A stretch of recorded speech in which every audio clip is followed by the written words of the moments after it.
Hi, everybody. I'm Paul Bobnak for Who's Mailing What. Welcome to another edition of Meet the Mailers. Today, I'm talking with Tim Curtis. He is the president and CEO of CohereOne. That's a direct-to-consumer marketing agency and consultancy. Now, before we get started, if you have any questions or feedback, please comment in the box below.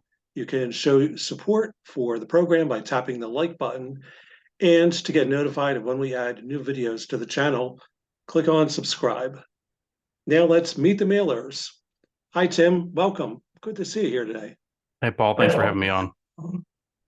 Awesome. Well, let's get started by talking about your background, your origin story.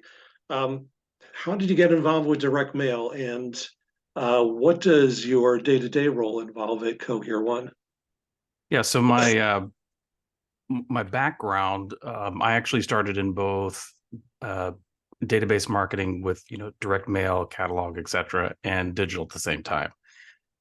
First job out of college, so I was starting to get very acclimated to it, and did both the direct mail and the catalog as well as the digital, and just didn't quite understand that you typically picked one or the other. At least that was sort of the way people had done things. So I sort of grew up natively in both lands, and was happy to do so.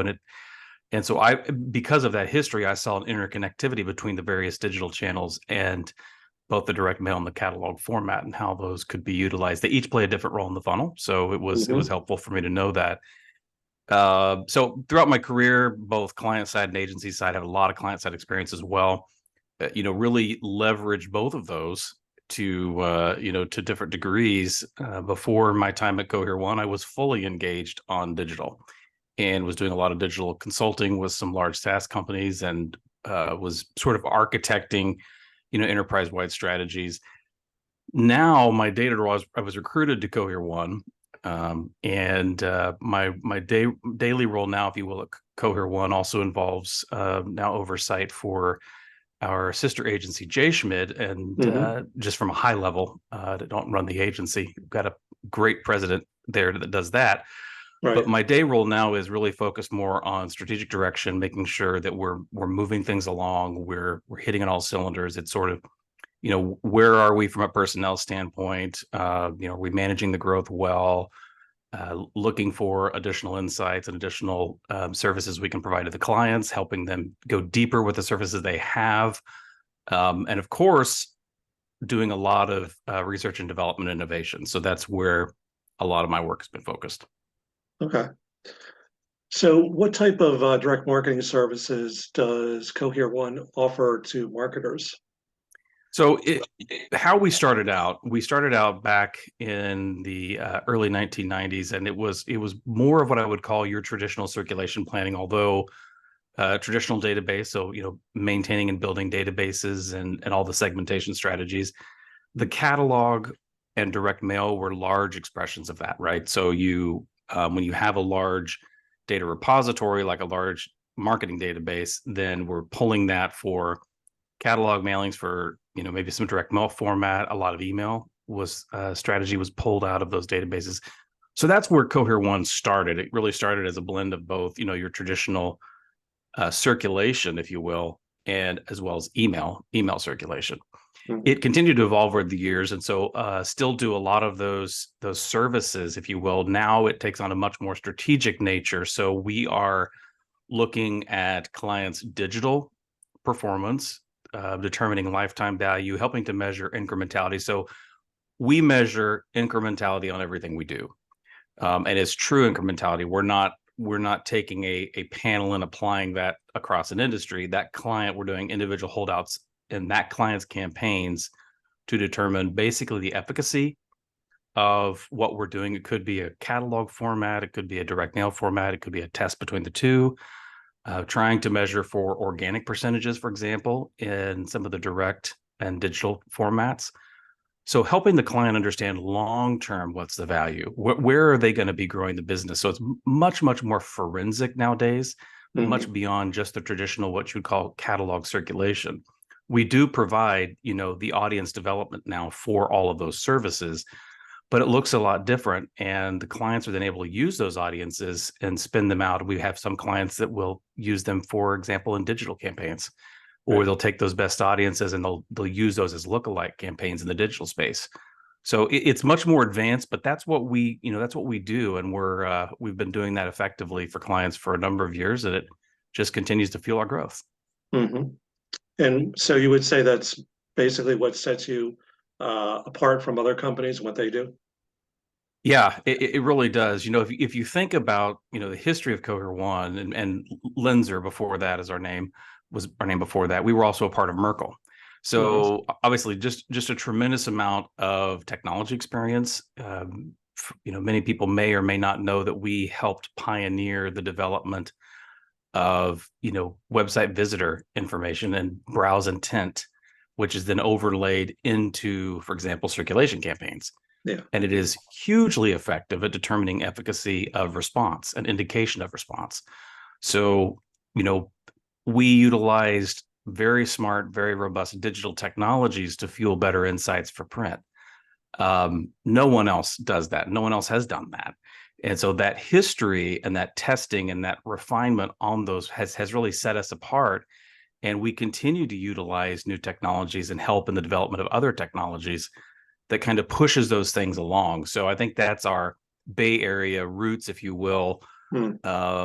Being very forward thinking about utilizing technology in a way that is advantageous, but at the same time, when you understand technology, you understand its limitations, and you also understand sort of the danger zones where technology may not be perfected yet, and those Hmm. rushing in to utilize it, you need to urge caution. So we're in a much better position to have informed conversations and pushback in areas where we have deep concerns because we have that tech experience.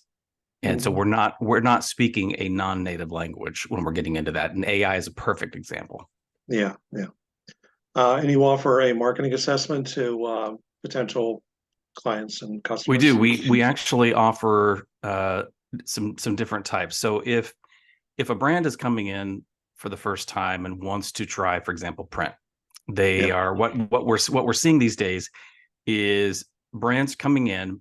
They are oftentimes a part of either they're backed by private equity, venture capitalist, or some combination thereof. And what they're finding is they're not punching through in a digital only, a pure play environment. With the advent of Apple's intelligent tracking prevention, the tightening of privacy laws, specifically coming out of California, now being adopted in various states around the country, their own privacy laws. What it's really done is it's impacted the efficacy of digital and the targeting specifically. Facebook, for example, brutal. They took major hits when Apple did what Apple did in turning on that Right. tracking prevention. Now you've got the hide my email, right? Yeah. So it's obscuring all the important tracking and targeting information. And so brands are sitting there, they're being told hit these growth metrics, and they can't hit them Yeah. utilizing that because they pay more and the response doesn't necessarily go up. So in Hmm. some cases they're paying more and they're seeing a decline in that efficacy of those ads. Doesn't mean they're replacing them completely. There's still a place, of course, but they have to start looking for other ways. So that's where we're seeing people getting into testing print and examining print, and then depending on what they're trying to accomplish, we have a very, very big footprint in the retail space, Okay. specifically retail as in like the apparel, e-commerce kind of area. We have home goods, home furnishings, those kind of things, and that those technologies play quite well in that space. And so it's very effective for us to be able to utilize it and sort of move the needle for clients. But that's kind of what we're looking at, and that's why people are having to test into Hmm. print, because they've got to fuel that growth. And surprisingly, to many of them, they didn't realize that print was as sophisticated as it is. There's still an intentional bias out there against print Right. as being like, I think the Sears catalog or something, kind of pops into people's mind, but the level of sophistication these days just kind of blows them away. Yeah. Right. Yeah. I think that's a bias that's pretty fairly common. So as a part of Midland Paper, Cohere One is like really in a position to appreciate the value of paper and print in, multiple channels. Mhm. Why is paper such, an important and like impactful medium in marketing and packaging? Uh, why is that? So, well, we're in a lot better position to answer that question now than we were, for example, 12 years ago. Hmm. The last 12, 13 years has really saw the ability for medical information in the form of like functional MRI scans and those kind of research applications of medical technology into marketing. So there were a lot of I guess you could call it theories, I guess at that point, or hypothesis in terms of why was print effective? Why would an effective print campaign elicit a response online? Why would that be? Here so many years into what was considered to be the future, right? A digital only Yeah. future. Well, what we know now that we didn't know then scientifically, Dr. David Eagleman Labs in 2015 and SAPI helped bring this research to everyone's attention was the the interaction that the brain has with paper. The brain is better able to map information that's on a paper. Recollection and retention of information is much stronger on paper. And so it's not really just a pure marketing instance, if you will. The functional MRI scans showed the brain just absolutely light up when it engaged in print as opposed to traditional media, maybe like a radio or television or Right. digital. Our brains are agile and adaptable, and so they have developed coping mechanisms to protect themselves from being overwhelmed or overstimulated from digital stimuli. So Hmm. we have literally developed the ability to scan digitally, whereas we did not have that ability when like the iPhones and all the ads and things were first introduced to us. It overwhelmed sort of our brain and our cognitive receptors. Now we have an ability to kind of tune some of that stuff out more. The brain is adapted to sort of help shut out the noise. And anybody who's engaging online can recognize all the noise, right? There's ads popping up. You see things all the time. You go to a site, you're followed with ads of something you may have looked at, a week prior. And then you introduce print, and you have print where the brain maps better, the retention is better. There are some benefits of the tactile. In other words, you get some responses where an ownership response, for example, if you're holding something that is more valuable to you than if it was sitting on the table, kind of thing. And so print really has opened up a lot of opportunities for brands that probably never would have tried print. Hmm. And at the end of the day, what all of that means is we have all the capabilities, all the targeting capabilities of digital, but we're marrying that to what science is showing is the superior response format of Right. paper. Right. And that's really where it gets interesting. And then you get into, the various forms of print, and they each have a different place in the funnel. One's better for prospecting than the other, example. But all of that leads to print being what we call a digital champion. It's driving digital activity to e-commerce. You'll see it driving people to stores to some degree as well. And that's sort of the why we unpack print as science. And it literally reactivates the brain's dormant response centers. And that's Yeah. a very powerful argument. And when brands see that in the response analysis, and they're seeing that it's that effective, uh, you know, that's sort of where we're getting the traction with all these new brands in terms of why print. Hmm. Yeah, and I know I've seen those studies that were done um, by Temple University, which is not that far from where I live, for USPS, where they did exactly that. They looked at the MRIs and were able to track all the responses, and it was really very interesting. I want to get more into talking about the marketing for the retail channel. Mhm. What can marketers do better to drive prospects and customers to um, the that physical experience, brick and mortar locations, as Yeah. well as competing with um, the online experience of Amazon and Target, et cetera. So where print is shining right now is definitely in the e-commerce space. Right. It is just proven to be so effective at driving online traffic.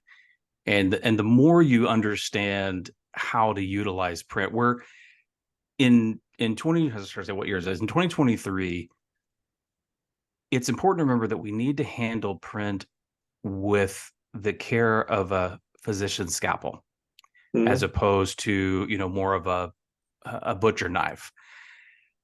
Print's very, very effective. It's also expensive. Yeah. And so you have to be careful about the uses of print and how you determine it. However, what we are seeing is that there has been so much of an over reliance on digital, and the digital performance has been so far below the benchmark that it needs to be for many of these brands post COVID. That's where things have started to get really interesting. Hmm. Now, as you talk about, more of that brick and mortar, well, then you're talking about different formats and sort of different illicit responses that print can drive. Print can be very effective at driving folks to a store for an event. Or it can begin to, kind of sort of build awareness about, maybe what's available in the store. The challenge that the retail brick and mortar side has had is they can get them in, but oftentimes the research shows the inventory's not been there. Yeah. And so then they're forced to go back online to either to complete the purchase or wait, for the store to order something in on their behalf. So it's been effective at least doing step one, which is Mhm. to get some form of an engagement with a brick and mortar store.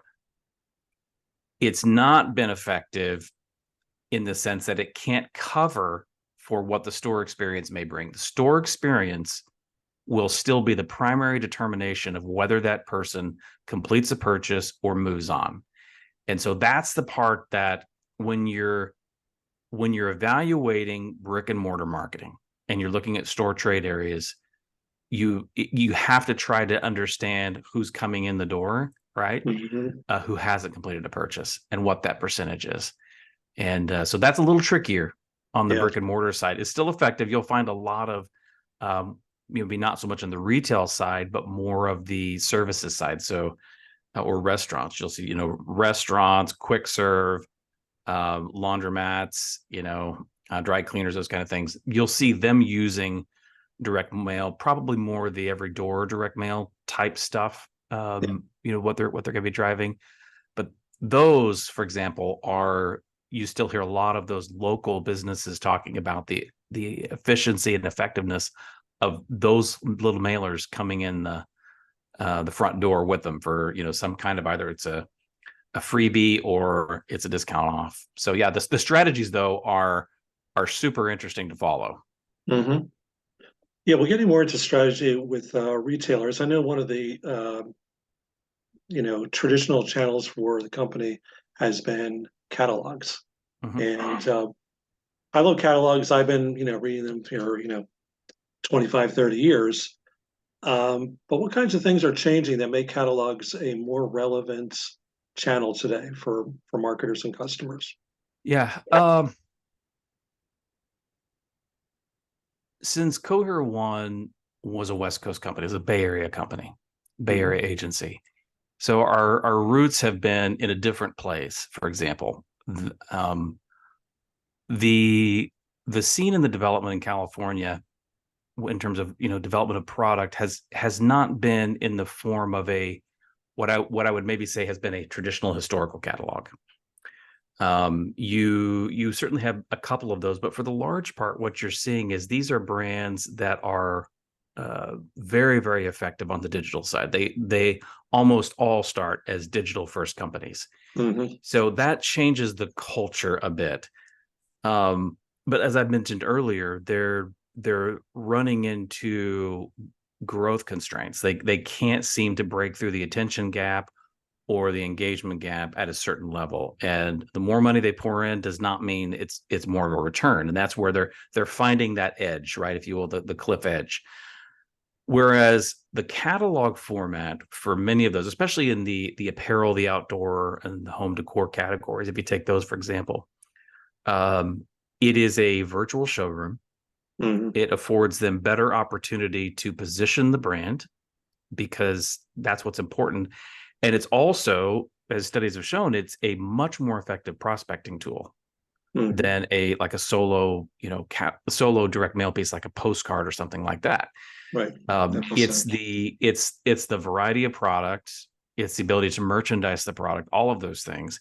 And so the catalog is not designed for you to call in to a call center or to fill out a form. Yeah. Yeah. It's designed to send you online Hmm. and complete the purchase, which is a completely different design than historical that had, do we take out the order form? Do we leave it in? Do we list our call center hours? Do we not? And most of these companies still have call center hours, but all of that stuff's online. It's Right. just Right. culturally a completely different thing. So it's almost a showroom, or I hate to use the word lookbook that has a connotation of being, thin on strategy. Whereas they're very well thought through pieces. They are carefully crafted. So, like for example, Jay Schmid, on our family of agencies, Jay Schmid, a creative and branding agency, spends their time, really creating just incredible design that can be incorporated into direct mail or catalog. And they have a long history as well in the catalog space. And so it's being designed in ways that is beneficial to the brand and the brand building. Hmm. And the more you do that, the more attraction you have in terms of the ability to make a sale. For example, you have brands like Yeti, which create a new product and they sell out quickly because number one, brand Yeti's done a great job of building their brand. Hmm. As an example, Patagonia is very similar, and so Well, that's sort of the space we're in, and how catalogs are different. I hear people refer to the catalog industry, and maybe I'm just not old enough to know what that is, but I've not really seen or understood a catalog industry necessarily. We work with individual printers, on behalf of the clients, or the clients will bring us into those relationships. And so our view of things is usually, just a couple of vendors, on the list side and a couple of vendors on the printing side. But it's just completely different. It's not it's not large, you know, uh, brokerages anymore, or list management hmm. companies, none of that stuff. Yeah. That stuff's all, Going away. that day is gone, right? Yeah, Yeah. that day is Yeah. gone. So it's a bit bewildering to me, but I will say that the consistency that we have today that is completely different than it was 20 years ago is there's a high emphasis on brand and Hmm. branding with Hmm. these startup companies and these young companies that are being developed on the West Coast. And so they have a fine attention to that. They're pouring a lot of money into design and branding Hmm. and merchandising. So those are areas that have typically been backwaters in what I would call the catalog space, haven't had as much dollar or attention as they needed to be effective. And so that when you solve for those two, a catalog can be an incredibly effective piece. And then Hmm. we'll leverage, different smaller direct mail formats in between for different uses, Right. different use cases. And so that's where it really becomes effective. But that is why primarily catalog today has been experiencing the growth we have. And there is growth. I don't know, you know, kind of all the numbers. And I know the USPS has some numbers out there, and they're not even necessarily sure about Right. their Right. numbers, but we can tell you we see it, and we see it from just the startups, and it's interesting once they get that taste of, hey, this actually produces returns. It's a quite delightful process after that. Right. Yeah. I mean, it's something I noticed really starting like probably about 10 years ago is the number of brands who are not traditional brands who are heavy catalog mailers who, for me as a content writer and creator, is using, like you said, the lookbook concept or, um, sort of like a magalog format with Hmm. articles and other kinds of content or content that links to more content online with QR codes and just basically differentiating their brand from their competition, which can be pretty powerful. Yeah, Especially absolutely. when your buying audience may be a certain um, demographics that are uh, used to the way they bought for years and years, and now have this different model to work with. Yeah, it's just a different day, period. Mhm. Well, let's talk about one of the challenges facing marketers today, which is data. You know, customers want to have their interests, their background, all those things match, but at the same time, they want privacy. And how can marketers um, navigate all that? So I chair the privacy committee for the American Catalog Mailers Association. Mhm. And so we're helping to be a voice to shape federal privacy legislation to bring some form of standardization to the privacy landscape. And lots and lots and lots of things involved with that, of course. But the thing that I would say, a couple misconceptions. Number one, the first misconception is that you can't use data anymore, and that's just simply not the case. Right. You do have to have certain opt-out elements that you need to have on your site, and you need to be able to respond to deletion requests, and a lot of that has been architected on the digital side because they didn't have the same mechanisms at the print side. I mean, everybody on the print side has had some form of a opt-out list or a screamer file, we used to call them, for people who are just mad at a hornet because they got a direct mail piece. Yeah. We've had those pieces. We've had the pander file, to use for suppressions for ages. So the challenge really has been, if you're a brand, all of a sudden, and I'll give you an example. Brand that was doing a tremendous amount of lead generation on Facebook. And there's a lot of brands that built their business on Facebook. Mhm. And they go from 4,000, highly qualified leads to close a day to 300 and something. Just because Apple flipped the switch on intelligent tracking prevention and shut off Facebook's ability to use that for targeting. Mhm. Right. So yeah, brands are under pressure.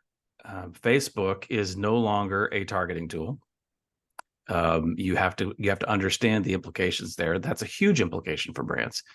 So the effectiveness of targeting really is being seen much more so on the digital side, primarily because it was open season there before. They really, it was a bit of a Wild West. They had all sorts of information that people would not want them to have about them, or things that they've implied. It just was, especially Facebook. Facebook was by far the worst culprit in all of this. Mhm. But now, print, the question about print, well, how do we handle this? How do we handle this? Well, the mechanisms are all there. What has to happen first is brands have to be willing and open to change their privacy policy. They have to be able to say, this is how we're going to do this. If brands say, well, we're just not going to use data, well, then you have decided that you're not going to be a brand for much longer. Right. Because there's not an option for you but to shut down. But you'd be surprised how many brands say, oh no, we're not going to do that.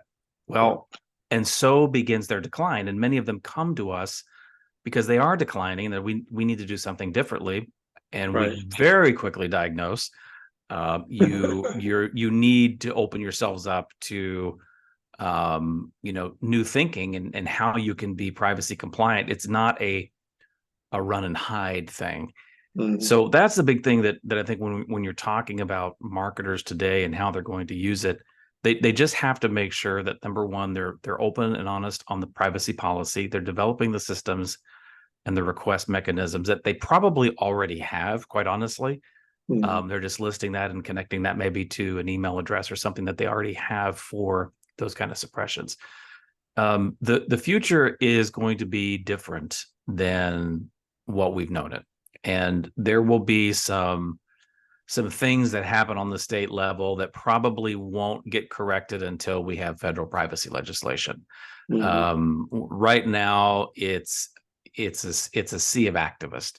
It's a lot of people who are, and primarily trial attorneys, who are driving a lot of the push on this, Mhm. because they benefit from immediately sending out cease and desist letters. Sure. And the challenge on that is those cease and desist letters are generally going to small business. Mhm. And Yeah. so the amount of money that it takes to be compliant is staggering. And so that's kind of what is an education process that's going on now. Mhm. And I think you'll see a little bit of a settling of some of that in terms of, some direction. But privacy is a concern. It should be a concern. But brands are going to have to think a little bit differently. And the print side has historically been much easier to track the data and the data usage and where it comes from. So it's in a pretty good place from an audit trail perspective. The digital side is where they're struggling. It's impacted their targeting capabilities. And let's face it, the entire legislative push that we've seen around the country has really been related to digital marketing. Mhm. It's not really been related to someone received a direct mail piece or a catalog. It's that they're uncomfortable with the amount of targeting that they're getting and the specificity and the passive listening, for example, on devices. That's where Yeah. this is coming from, Mhm. and rightfully so. Yeah, yeah, yeah, completely understandable. Well, switching gears, I wanted to, one thing I definitely thought would be interesting to talk about is reading. Um, looking at, a post you did on Oh LinkedIn yeah, a few months ago, and you talked about taking time to relax on a trip, and you found some books at an airport yeah, bookshop, which is something I can relate to, when you're just uh, stuck with a few hours with not much to do, uh, needing to unwind and not wanting to spend all your time, looking at this right. and Looking at your phone or draining your battery. Yeah, yeah, or seeing people. I see people watching a Marvel movie on that little screen and thinking, I don't understand it. But yeah. what kinds of things do you like to read, and how does that help you as a marketer and a leader of the company? Well, gosh. So we follow the EOS model, Hmm. entrepreneurial operating system, and so my role is visionary. So that in working with them and doing the testing, and I did that with Gallup as well, and that came back as a very very strong strength of mine. So I had for Gallup, for example, in the testing I did with them, it was strategic, futuristic, and ideation. So very heavily pointed towards, and they indicated that I would be, if I chose to do so, could be a futurist, which I thought was an interesting concept. Huh. But all of that had a basis in one very, very important element of discipline, and that was reading, Hmm. because reading opened the mind to thoughts and ideas in ways that hadn't. A close second to that was podcast. Okay. The general effect of reading is still considered, the top form of learning, because there's a discipline with reading that comes. It's an active role, whereas podcasting and listening to podcasts, and I do a podcast, I know, Right. can be at times passing. It can be going on in the background and won't necessarily be as the same. But I have, for example, one, two, three, four, five, six, seven books right now that I'm going through, and so I kind of shift between them, Hmm. which probably people are probably thinking you're crazy, and maybe I am crazy. Right. Um, but as I look at these titles, it's important for me to understand, you know, the role that book is playing and what I'm trying to address. I've got two of them, for example, for marketing artificial intelligence. I'm very, very involved in the AI community. Hmm. I have been for a little while, and so it's important for me to keep up with what's happening. And so these are, some books, for example, that were, highly recommended, that be almost foundational pieces for understanding, directionally where you go with AI. Um, and others are designed to stretch my thinking. You know, uh, if you're not exercising that muscle, then you're not putting yourself in a position to win. What what I've learned, and what I've watched very smart people, and what they're doing and understanding is that, especially in this post-COVID period, right? Right. The initial phase of COVID, it's just panic. Nobody knows, is the sky falling? What's happening? As we get through COVID and we start to inch our way back towards some form of a non-emergency, I'm not going to say a normal, but a non-emergency. the fallout begins when you recognize and realize just how far things have shifted, or how far the future evolved in a relatively short amount of time. COVID easily moved us ahead 10 years Oh in yeah. adoption of technologies. And Mhm. I was talking on a podcast the other day, and the concept was remote work, and the interesting thing about that was the stigma of remote work gone, Yeah. just Right. went away. I mean, just went away. Right Yeah. now, people are trying to trying to draw it back, and from to at least a hybrid form. Some are saying come back to the office, and that we'll see how that plays out. Hmm. But if it just all goes to score, it is a new paradigm in thinking. We cannot think the way we used to think. Hmm. The advent of what's happening in AI, if you are absorbing it and you're reading about it and you're using it and you're testing it and you're understanding it, it shifts your paradigm of thinking. And for me, what that's done is it's allowed me to look at the world through a new lens. I question things, I look at things, and all of that has direct applications in how we do our jobs. Hmm. And as such, it's been hugely beneficial. Um, I do have to consider how much I read, and I don't need to overwhelm the team, or certainly my integrator who's trying to keep up with me on all the concepts. But I need to make sure that I'm continuing to read and understand where the shifts and evolutions are occurring. And again, if you're not doing that, you're doing yourself and you're doing your people a disservice. Oh yeah. Yeah. Absolutely. I talked to like some of my friends about that too, and who um, their the nature of their roles have changed. In different industries through the pandemic, post pandemic, and for the most part, they're like happier with a lot of that flexibility, which Mm-hmm. just didn't exist before because there was just no room for it, no real concept for it. It Yeah, wasn't, as being something that was acceptable, except when it had to be, and then that changed. That changed yeah. everything. We so for example, we had adopted a more of a hybrid approach before COVID. And with Bay Area real estate prices, it wasn't making sense for us to keep that office much anymore, especially because we Mhm. were hiring the best talent. And a lot of that best talent was not in the Bay Area anymore. Right. A lot of it had migrated to other places of the country. Just the absolute escalation of cost in California meant a lot of people weren't staying.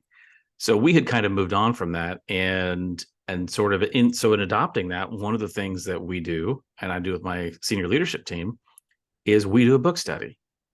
And so we have a Cool. book that we're all working through, and we will spend, I think it's at least an hour and a half, if not 2 hours, um, once a month, going over that, and it leads to very, very thoughtful, insightful conversations, because the book is very carefully curated for that, Hmm. and for that, to address some issues. So they see the benefit of it. Culturally, it does a wonderful thing for our company. We have within the company, different areas of the company. Well, the agency does book studies, like little book clubs. Wow. So Cool. they have really all connected. We have a wonderful culture here, wonderful culture. And just, it's one thing that people just can't seem to get enough of when they get here. Like, man, this is a lot of fun place to work. But Yeah. books have really played a part of that, and books have helped create a sense of community here as well. So yeah, it just goes a long way to helping you shift your mindset. And post COVID, it's been super helpful for us to move that needle much quicker to the new paradigm, um, by doing a book. Yeah. That's pretty awesome. Um, so one question I always ask people is, from your viewpoint, what is the best value proposition for direct mail? Why do you think it still is relevant and works today?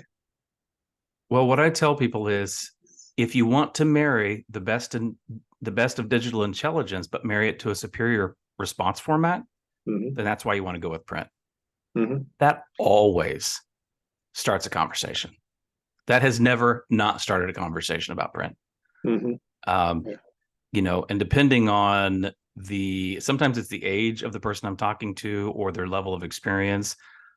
Some who are maybe older executives remember a time when, catalogs from the early 90s or the late 80s or whatever. And so they have to have a reset on what print means today, whether that's a catalog or a solo direct mail piece format or number 10 envelope, Right. But that's how I start those conversations. And that's essentially what it is. That's what science is telling us. So we're just following the science and having that conversation, and then we can lay out, the results for them. And and if they're, again, kind of going back to your assessment question, if they are a company that's been doing print, then we'll offer them a marketing assessment. We'll go in and take a look at all their channel activity, look at that, help determine, profitability. Are there some long-term value questions here? If they're new and have never done it, then we do an opportunity assessment. What could print do for you? And that's sort of how those conversations start. It works. Yeah, absolutely. So what trends do you see, again, from your point of view, unfolding in direct mail in the next couple of years, putting that futurist cap on? Yeah. So what I continue to see is I continue to see struggles on the digital side. Now, some of this will be impactful to print. It may not be, something specific to print. So the first impact from print is going to be continued troubles. It's simply not going to be the way digital was, 10 to 15 years ago, when you just could throw things out there and garner response. That's gone. Yeah. And people need to understand that's gone. It's going to be much more media based. So it's going to look more like reels. It's going to look more like those short form videos, probably continue to be heavy influencer, although influencing has gone through its love affair. Now it's in those tough years now where it's a little harder, right? We've been there, we've seen it. We're a little bit more skeptical about what an influencer shows out there. I think one big impact that everybody's going to be talking about is sort of the re-rise of television and connected TV, whether that's more the over the top or the linear. That's going to continue to be kind of a sexy place for people to park their money. I think it will take a lot of money and a lot of heartache before people get a real sense of reality on just what the limitations are, both in tracking and conversion on those formats. That will be impactful to direct mail, because direct mail budgets will be used to test television. Mark my words. And the television people know how to sell. Yeah. And they are very effective at talking up that sale when it's not necessarily the numbers aren't concrete.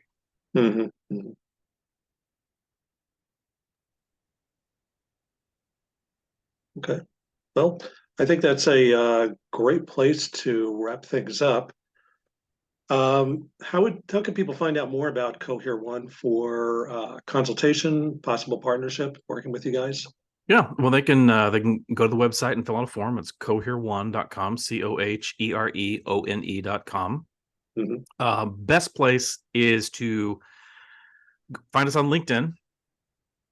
Follow us there. You'll see a lot of the content and start to familiarize yourself with what we're doing, but we're always happy to get on a call and discuss it. Awesome. Great. Well, Tim Curtis, thank you again for being here with me today on Meet the Mailers.